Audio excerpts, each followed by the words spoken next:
Magandang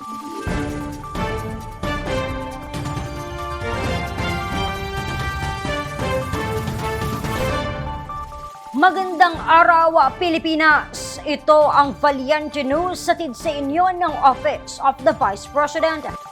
Ipinaabot ng maraming Dabawenyo ang kanilang kasiyahan at pasasalamat sa mga naging programa ng tanggapan ng pangalawang Pangulo, kabilang na ang libreng sakay program.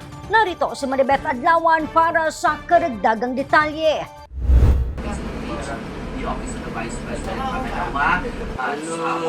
Tuwing Lunes at Biyernes, punuan ng OVP libreng sakay bus dahil sa dami ng mga pasahero papunta at pauwi mula sa trabaho at eskwela. Nakilala namin si Ray na biyaheng pamintal sa ikatlong distrito sa Davao City.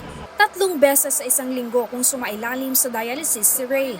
Kwento niya, dama niya ang hirap ng maraming Pilipino pagdating sa transportasyon, lalo't minsan din siyang naging PUV driver noon. Ang struggle lang nako, gikan sa balay, baktas, padulong sa highway.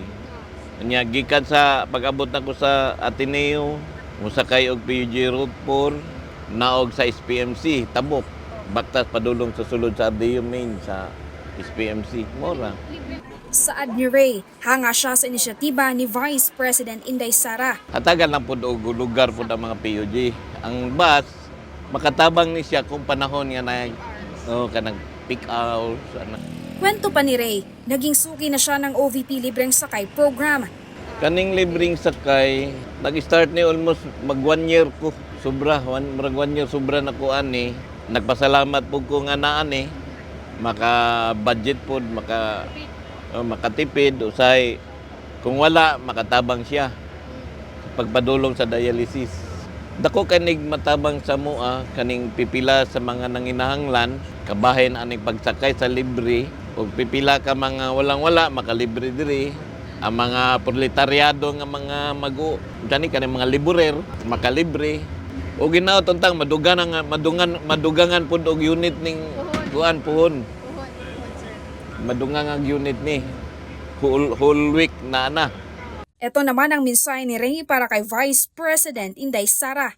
Ako lang ikasulti sa ato ang Vice Presidente, hinaton tang ipadayon niya ang pakigbisog kalabot sa ato ang nasud. Kay tataw og klaro na kayo nga gibinuangan ang mga Pilipino. Mora ginawa kasulti og salamat sa libreng sakay og ginaot nga magkanunay kini nga magdagan sa tibuok Davao City.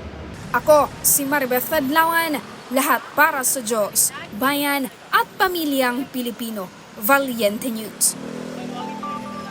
Marami pang mga balita ang dapat abangan dito lamang sa Valiente News. Ako si Claudette Loreto para sa makabuluhan, naninindigan at matapang na mga ulat at impormasyon. Maraming salamat.